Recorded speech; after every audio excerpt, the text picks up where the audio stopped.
The Boeing 737 MAX, despite being one of the newest airplanes out there, is also arguably one of the most controversial. But in spite of its rather troubled past, the plane has gone through rigorous recertification processes and can now be considered one of the safest planes out there. Today, I take my first ever flight on the 737 MAX with Aeromexico from Mexico City to Guatemala City. This video will cover the connecting experience in Mexico City, the flight itself, and also the arrivals process in Guatemala. I'm excited to be sharing this journey with you all, and I hope you'll enjoy this video.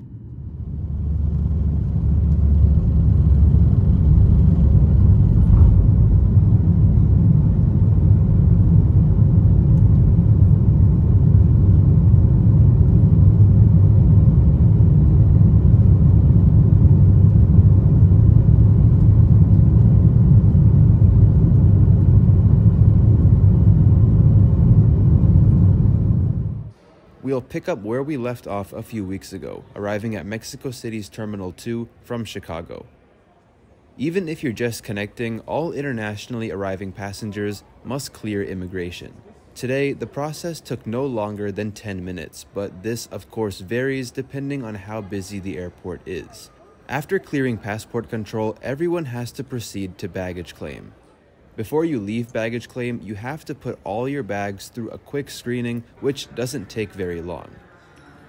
Then you have to get into a line to get your documents checked by an officer before proceeding back upstairs to go through a full security checkpoint. Now, because of my quote-unquote cultural attire, I was put into secondary screening, which actually wasn't too bad.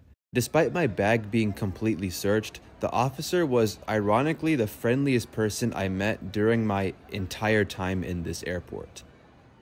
The entire process from getting off my inbound flight to re-entering the secure area took about 30 minutes, which wasn't bad.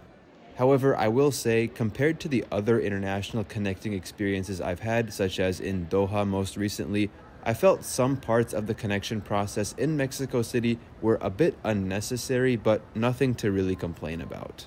I had a roughly 2-hour layover, the majority of which was spent walking around and having lunch. This was definitely one of the best tuna sandwiches I've ever had, by the way. Terminal 2 at Benito Juarez International was opened in 2007 and currently serves Copa Airlines, Delta, and most Aeromexico flights, with a handful of Aeromexico domestic flights still operating from Terminal 1. The central area of the terminal, right by the moving walkways, offers the best view of the apron, and back there we can see our aircraft for today.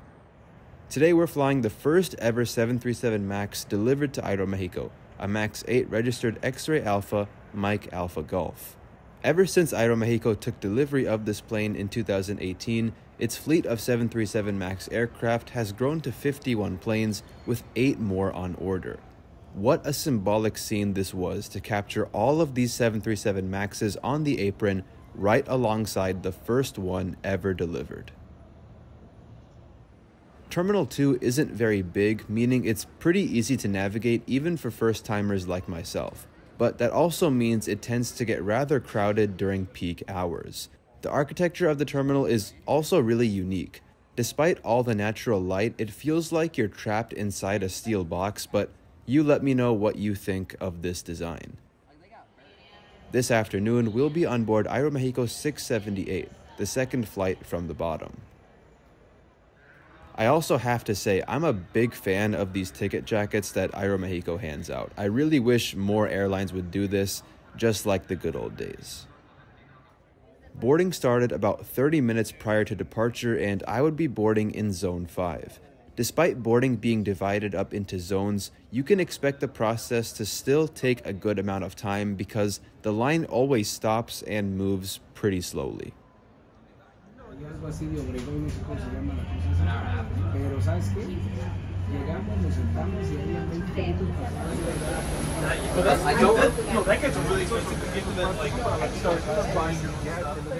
The vast majority of Aeromexico's 737 MAX 8s have 166 seats, with 16 in Clase Premier and 150 in Clase Turista. There are 2 MAX 8s in an all-economy class layout used exclusively on domestic flights, X-Ray Alpha Delta Alpha Echo with 174 seats, and X-Ray Alpha Mike Foxtrot November with 189 seats. The 737 MAX has the newer slimline economy seats. These are really similar to those found on American Airlines, for example. Today I'm in 22F, which costs an additional $12 to reserve thanks to my basic economy ticket. I found the seats to be fairly comfortable with adjustable headrests and good padding. However, it was weird to see how loose the seat cushions were at some of the seats, including mine. The seat back features a touchscreen entertainment monitor with a headphone jack and USB port. Below is a tray table and seat pocket. Now, I'm 5'11" and usually keep my backpack with me at the seat. Still, I found the legroom to be pretty good. Unlike the 737-800, the 737 MAX does feature universal power outlets, but only 2 per 3 seats. Just like the 800, however, there are personal air vents in addition to the usual call buttons and reading lights. Out of curiosity, I opened up the safety card and found it pretty cool how Aeromexico actually folds the air sickness bag and places it inside the card. I've never seen that before. Also, if you ever wondered what a 787 and 737 hybrid plane would look like, well, here you go.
Tripulación cruzando 10.000.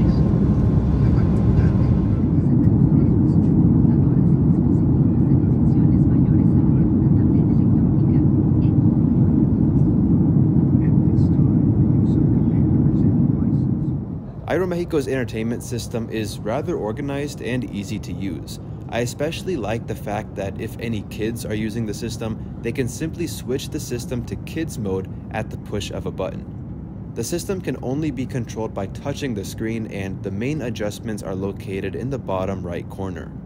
There's a very good selection of entertainment options. However, on this flight there was quite a big catch that I will explain later on.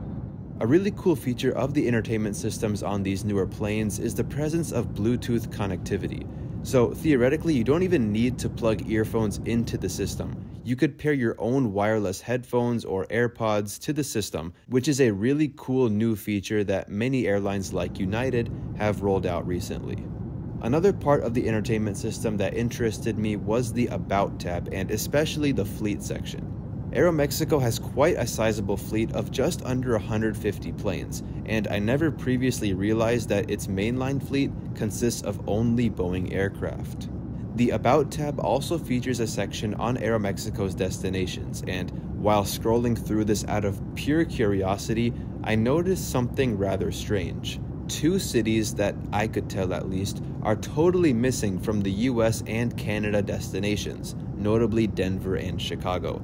I don't know how these two cities got left out, especially Chicago, since that's been an Aeromexico destination for decades at this point.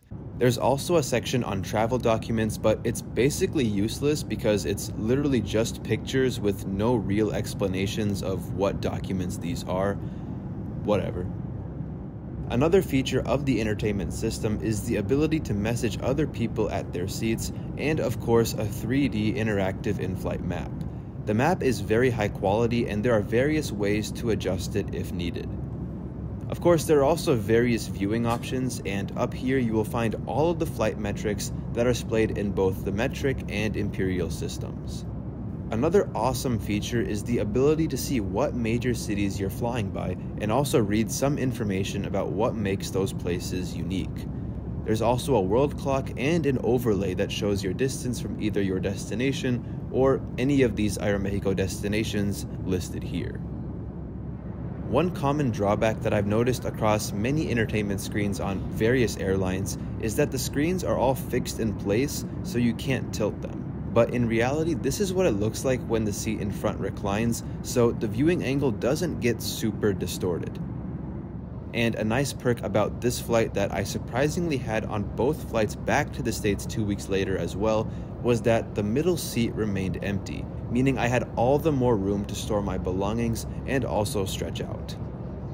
Now, the in-flight Wi-Fi on the 737 MAX is actually a totally different setup as compared to the 737-800. I had no idea about this at the time, so I didn't cover the Wi-Fi on this flight, but I will in one of the future videos.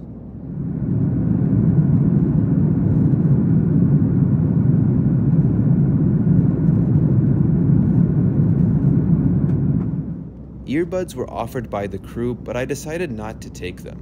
I had these Delta earphones that I brought along that worked much better anyway. Now, recall how earlier I said that there was a catch with the entertainment system on this flight. I never saw this coming, but literally all of the shows were dubbed in Spanish.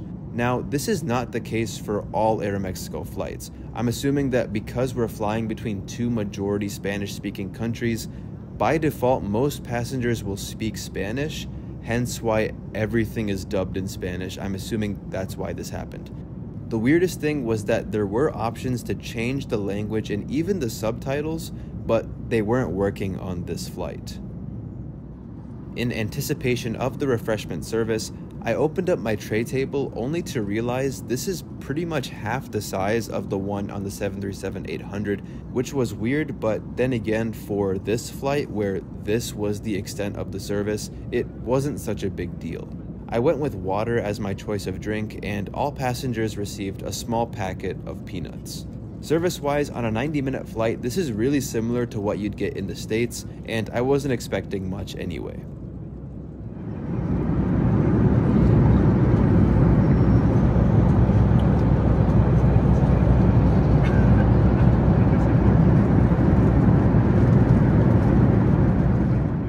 The rest of the flight was rather uneventful. The weather seemed to have cleared up along the way. setting the scene for a beautiful approach into Guatemala. This was my first time ever going to Guatemala, and the anticipation was really building up since I didn't know what to expect once we landed. Now, before coming, I had seen that the approach into Guatemala City is really unique when runway 02 is in use. As you can see, the flights would do a teardrop approach where they'd fly over the city and the airport before making a tight 180 to land on runway 02. It's also not hard to see why this is called a teardrop approach. Unfortunately, we did not get this approach today. Because of the wind, we'd be landing from the other side on runway 20, coming in directly over the city. That's not to say the views weren't stunning though. Of course not. Keep watching.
Próximos a aterrizar.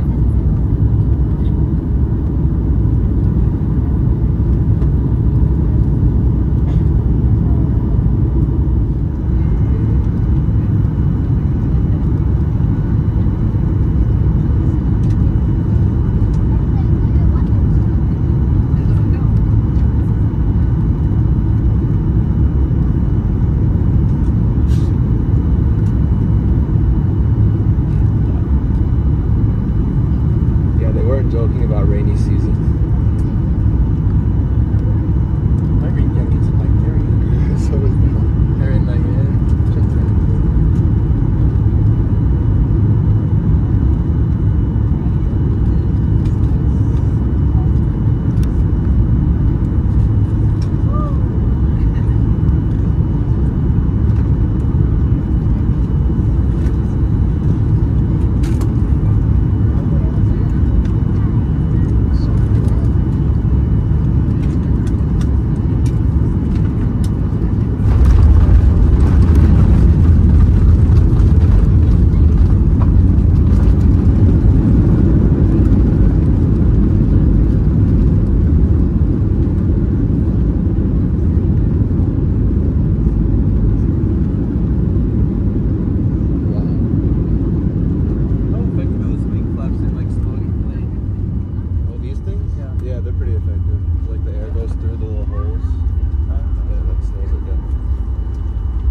So, my first flight on the 737 MAX. It's a cool plane. Obviously not much different on the inside from the 737 NGs, but I was still really glad to have finally flown the MAX. As for Aeromexico, the experience on board this flight from Mexico City to Guatemala City was a solid 9 out of 10, and I'll leave the full explanation in the description.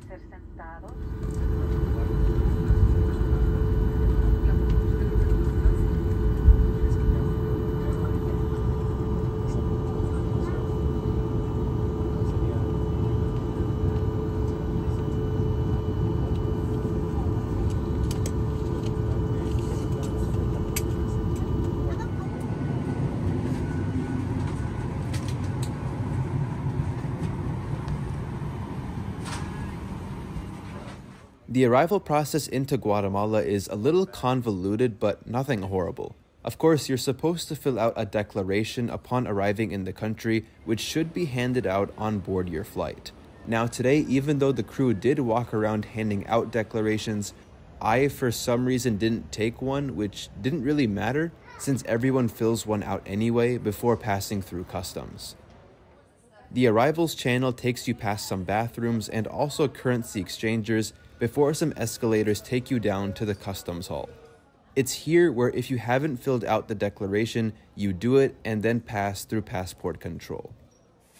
It was a rather quick process, and then it was off to baggage claim to collect my bag. But once you do get your bags, you'll have to get into a line where you hand your claim check tag to an airport official. Then you have to get into another line where you hand a copy of your declaration to another officer before finally being allowed outside. But then that's it. Bienvenidos a Guatemala. Thank you so much for joining me today, and if you enjoyed the video, don't forget to drop a like and subscribe if you're new to the channel. Stay tuned for more future videos rolling out over the coming weeks, but until next time, take care and adios.